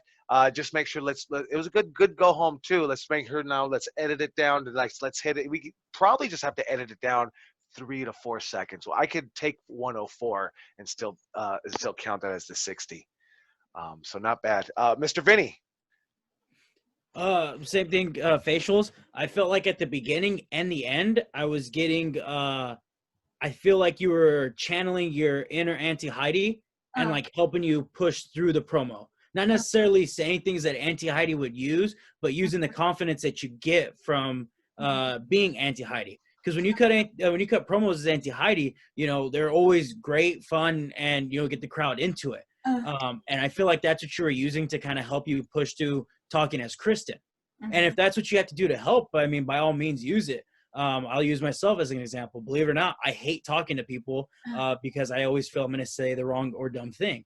I'm taking a public speaking class currently, and anytime that I have to talk, I always just kind of get my mindset into being Vinny Wasco instead of talking as Vince Martinez, because it helps me push through. And I'm like, hey, you do this all the time. It's easy.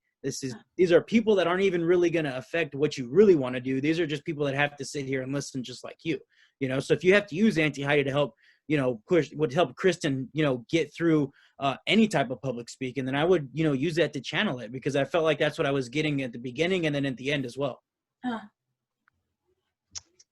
Mr. Hyde? So I started I paid attention, but what really captivated me was when you said, I've been at this at 6 years. It's like, okay, like this is real right now. Like that's where I feel like your promo like should have started, because then I wanted to hear more about that you have whatever you've been going through, and then maybe bring in and that's when I saw like Hulk Hogan, you know, and do this, because I just would have switched the order, but other than it was good. Just for my preference, I would have. That's what caught me, you know. But yeah, and you kind of freaked out when you saw Joey do this. I could see in your eyes, oh shit. So just remain calm, you know. You look at it, but just know that okay, I take it home, and this is why, you know, I'm going to be, you know, the new Hulk Hogan or something. And don't say that, you know. Thank you, Hyde. Thank you, Kristen, and I think Sage makes a great point in the comments. She says, never say sorry. My uncle taught me that, Uncle Supreme. Never say sorry, right? For number one, we're in a match, and I jaw jack Vinny right in the mouth, right? Never say sorry. Why? Because I don't mean to jaw jack him right in the mouth. So I don't need to apologize to him. I'm not being an asshole. But that's what it is. Like I would have the understanding, Supreme. I'd get jacked up, and I wouldn't. And I would go into the understanding that he didn't mean it. We're not trying to hurt each other. So I think I said, you went 108, and you go, oh, sorry. Don't apologize. Don't apologize. Right? Let's just make it better. But that's something that my Uncle Supreme taught me. Anything you want to add to that, Sage? The never say sorry on that. I mean, yes, definitely. We know the wrestling essence of don't, because then you're going to be in the middle of the match going, sorry, and you look like a dumbass because you're throwing the business away. But I kind of meant more so in the sense of like what Las Luchas always taught you. Have some fucking confidence. If you're constantly going, oh, sorry, my bad, or, oh, that promo wasn't good, sorry. Why are you saying sorry? That's something you were speaking from the heart about. You know, don't ever be sorry for that. It kind of, even in your real life, if you can't answer the phone sometimes, don't fucking say sorry. That's, you know what I mean? Give yourself that mistake and don't say sorry. Just, you know what I mean? You don't owe it to anyone. Sorry, I can't answer the phone right now. Is that what you mean? Yeah, you don't owe it to anyone. Maybe I'm fucking breastfeeding a baby. I'm not saying sorry. Great point, especially, right? Especially, Kristen, speaking from the heart, right? Nothing to apologize about being you, so great point. Thank you, Sage. All right, Hannah, did you get that energy? Did you get that energy in you? Yes, sir. All right, here we go. I am ready when you are. Sorry. I'll never forget being only 5 years old. Just going through all the tapes that we had recorded, and they were cartoons, of course, but I had stumbled upon this one title that I had never seen before. It was Friday Night SmackDown. Blew my mind. It blew my mind. All the emotions that these men and women were portraying in and out of the ring, the emotions that it made the crowd feel, the emotions that it made me feel. I had never experienced these emotions in any of the cartoons that I watched, and that's what I want to do for the audience. That's what I want to do for people. I want them to laugh. I want them to cry. I want them to smile. I want them to be motivated. I want them to be inspired because I did that. And once I climb the first mountain, once I win a belt, once I main event, any event, once I climb that mountain, oh, I'm not going to be done. That's not going to satisfy me. I'm going to climb the next mountain. That's not going to satisfy me. I'll climb the next mountain and I'll keep climbing, because that's what I want to do as a professional wrestler. Boom. That was good. 55 seconds. I really enjoyed it. I think my biggest critique was the first 20 seconds seemed very rushed. I would say slow down. But then after that 20 seconds, you actually started slowing it down. And I started hearing you. And I love the story that you were telling. I love the nodding of the head. I love the facial expression, the eyes. I think you did a really good job. You hit it right there. Good job. Vinny, what did you think? I agree with you. I think you did a really great job. You did, everything, the facials. The only thing I would probably say is just make that go home a little bit bigger. It just kind of, for me, it just kind of felt like maybe you saw Chaos give the Iggy to go home, and you're like, oh, and I want to be the best professional wrestling. Like it wasn't a bad go. And I want to be the best in pro wrestling. You know what I mean? Like just make it a little bit bigger. And that was the only thing I have. Thank you. Mr. Hyde? Yeah. Let yourself free. I felt like you were kind of holding back. I mean, I know you're indoors. Your parents are probably like sleeping, but like, let yourself loose, because you were saying, I'm gonna be climbing up this mountain. It's still not enough. Like, I could relate to that, because that's what I want to do too. So I like that, you're bringing in like what your goals are and what brought you into the wrestling, and it's the Friday Night SmackDown title. And you said like, oh, the cartoons weren't like this, and I guess you started watching wrestling when you were really, really young. So this is a dream of yours since you're a little girl. So let the people know that, But Thank you. Thank you. You know what? I really connected with that story because I do tell a lot of people like I graduated from cartoons to watching wrestling, which is like a live cartoon really now that I know what it is, right? Larger than life. But yeah, like I really connected with that because that's exactly how I went watching cartoons. And then you're like, I want to start getting older. I want to start watching. I don't want to watch cartoons no more. It's wrestling, even though it's right in the same category. I think when we think about it now as adults. But yeah, no, thank you for that, Hannah. All Thank you. right, Mr. Phillip, Mr. Living Zed. All right. I didn't know it was going to be the same one we had to do from before, so.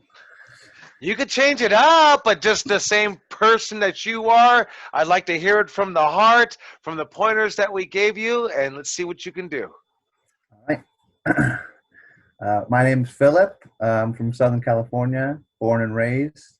What made me want to get into wrestling are the characters.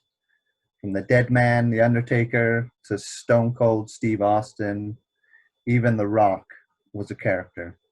Just a larger-than-life, off-your-screen character. And that just, you get to really show yourself in that character that you really put on for someone. But it wasn't until somebody came along, like CM Punk, that really showed me a real-world character. You can still be yourself and be a character and really turn it up, come across the screen, and I think we kind of lost. I think we kind of lost him. Show them the sides that you want to show, whether it's bad or good.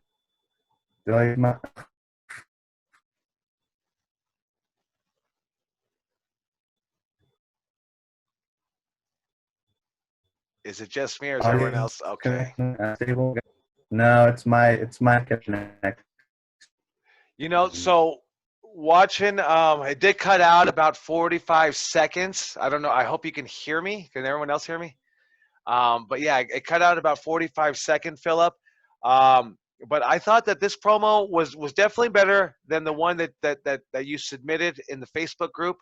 I thought that actually I just felt more from the heart. I think you definitely did.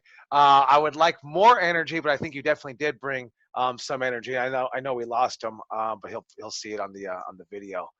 Anything you want to add to his promo, Vinny? No, I mean, I think, he was telling his story. It was coming from, his heart. I don't even think necessarily probably that you could that would probably even be classified as maybe a promo to the audience. Maybe he was cutting a backstage promo, and you don't necessarily have to be screaming that one because, in reality, you're just answering questions that an interviewer, that a backstage interviewer is asking you. So maybe that was, the type of promo he was doing. I mean, that could be thrown out there. Thank you, Vinny. Mr. Hyde, do you have anything to add to that one for what you got to see? Just that I could follow his story, and then when he brought in CM Sorry, Punk, is my Is he back? Go ahead, finish, Hyde. just the fact that I could follow his story, and then when he brought in CM Punk, like, oh, CM Punk wasn't a character; he was fucking real, and like that's what he wants to bring into his wrestling journey. So just the fact that I could follow what he was saying. So yeah, so good story. We'll probably ask for it again. Maybe you could record it for us and post it on the Facebook group so we could see it. We definitely would love to. So I got through my list. We'll get more chances if anyone wants to go live. Make sure to be the first one so I can write it down. What I want to spend this last 20 minutes on is I want to actually want to watch some promos that I feel that are very heartfelt. We won't be able to get to all of them, but we'll go ahead and get to some. So let me, what I'm going to do is I'm going to share the screen here, and we're going to go in and watch one of my favorite ones that I like. It's a new one too. It's going to be Cody Rhodes in that one we talked about yesterday. So let's see here.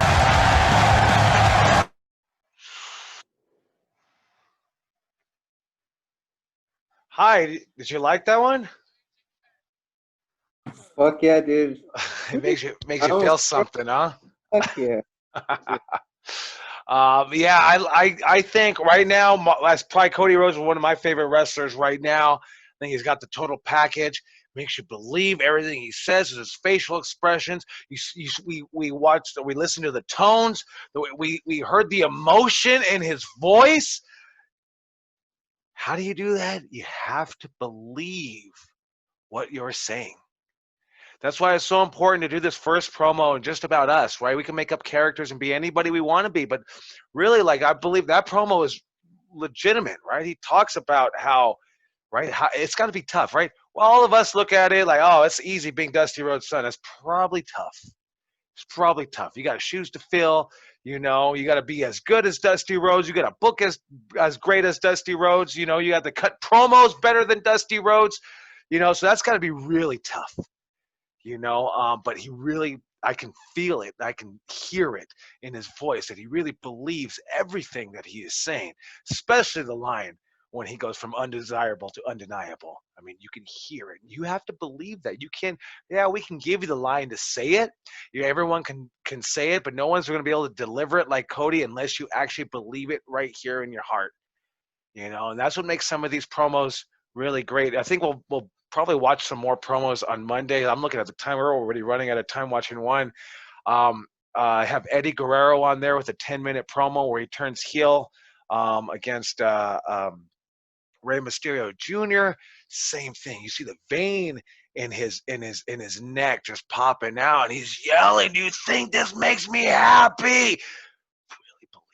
Right? And so how do we do that if this is not real? What if we don't have the Cody Rhodes story? What if it's just an angle? Like, you know, Ray and Eddie are friends. So how do we do that? You have to fall and lose yourself into the music. You know, lose yourself in the wrestling and believe what you're doing. You actually have to say, in the realm of pro wrestling, what's happening right now is real. We talked about yesterday. Hyde super kicked me and threw my head through the barbershop window. 54 stitches across my forehead. You know, you have to really feel it and like start believing it, right? And I'm gonna say, right? You ever hear somebody say, "Oh, they're lying," they're starting to believe their own lie. That's where we want to go. I'm not saying go be a liar and believe your lie, but believe that who you're going to be or what scenario is happening in professional wrestling. You have to dig down deep in order to pull out that real believability in your promo.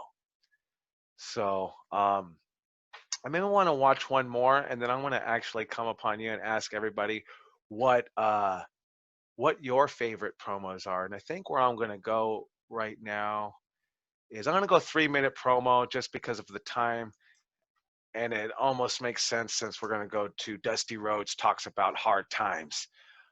Real famous promo. When I watched it, I didn't know it was a famous promo. Throughout the last 20 years, it's like gains momentum over the years. So let me go ahead and bring this one up, and then I want to have enough time to talk to you about the promos that you guys like. All right, let me share this here for everybody.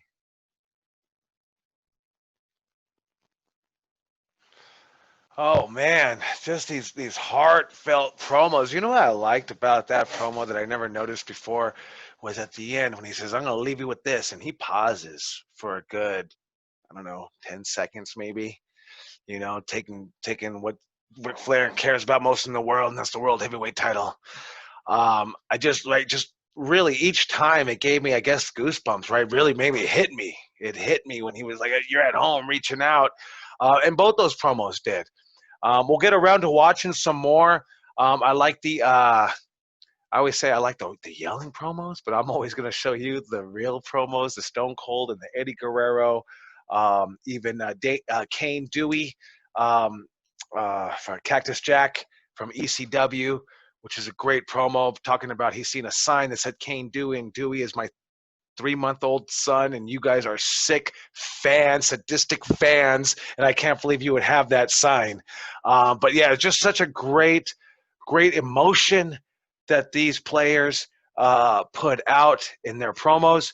What are some of your favorite promos that make you feel something, that make those goosebumps and those hair in the back of your head go up?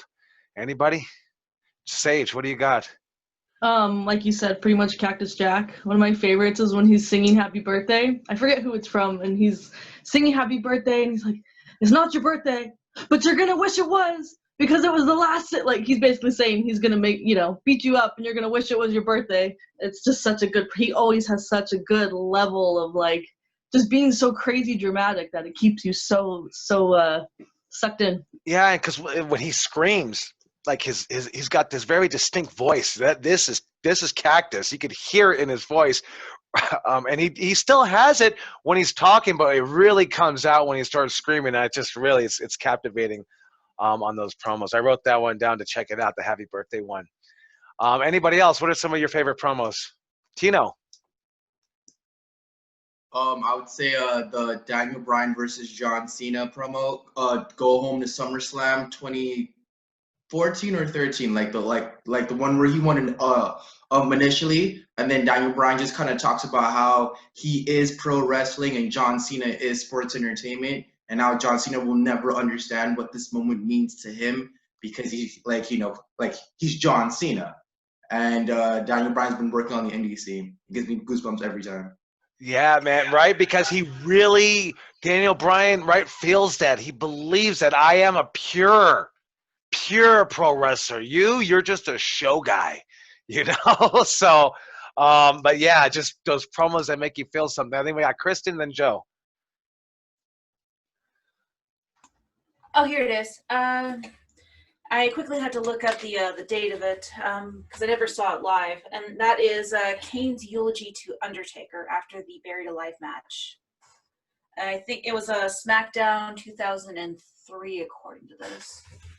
And what got to me was that he's kind of doing this eulogy for a man he just murdered, and the disgust that kind of slowly leaks into his voice, especially when it culminates in the whole his greatest sin was that he wanted to become one of you. And it but yeah, it's like he's seeing his brother as like this equal to him, and then he has become this fallen figure, and he kind of almost views burying him alive as almost like a mercy kill at this point, or if that makes sense. No, it totally does, right? Like, so what I want everyone to think about, right? We're mentioning our promos that we love. Think about what these promos made you feel and why they made you feel this way. And then now when we start thinking about doing our promo again, we can now try to better hit these points, Joe, you're next, my friend. This one's recent. It's the Kofi Kingston Daniel Bryan promo leading up to WrestleMania. There was a moment there where Daniel Bryan called him, like it was like a throwback. He called Kofi a B+ player, which is kind of a reversal from like how Daniel Bryan was during his rise. And Kofi, he made a great point by saying, "Oh, you've been in this spot before. You know what's coming. You know how the story plays out, where I will beat you, and you're afraid because you've been there."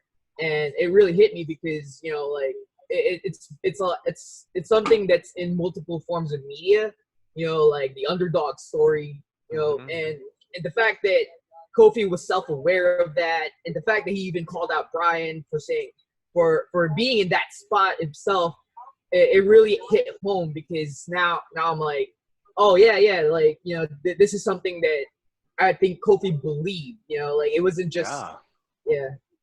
Yeah, absolutely. Right. When you feel that this wrestler believes this promo, it's on, right? CM Punk sitting down right in front of the Titantron cutting his promo. He really felt it. Yeah, they cut it. It was all part of the act. But he was out there spitting what he felt, and what really led to him saying, "I'm done. I don't want to do this no more."